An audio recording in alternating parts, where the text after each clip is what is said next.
At least 6 vehicles and a motorcycle were on Wednesday evening swept by floodwaters on Kangundo Road, Nairobi.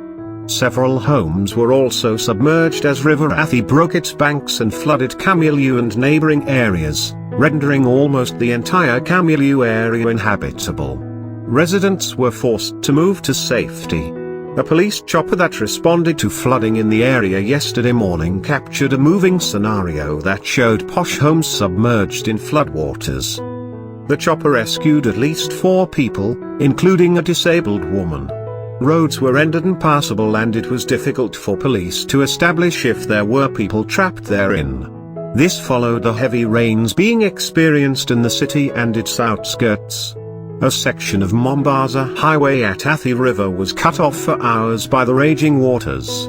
Kayole police boss Wilson Kosgei said the vehicles that were swept included 2 buses, a minibus, 2 saloon cars and a pickup. Many motorists spent the night on the road as the roads were impassable. Meanwhile, 9 people were yesterday rescued by a police helicopter from an island in the flooded River Athi near Oliver Doniosabuke Trading Center in Matungulu sub-county in Machakos. The 9 comprised 2 adults and 7 children. The island they had been living on was overran by floodwaters from the heavy downpour in the area.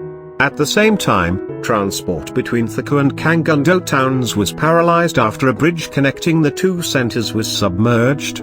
Passengers from opposite directions got stranded for the better part of yesterday as they waited for the water to subside. Flash floods continue to wreak havoc in parts of South Rift counties, with at least 11 deaths reported in Bomet. In Baringo, 70 families have been displaced and several people in an Naivasha village ordered to move to safer grounds.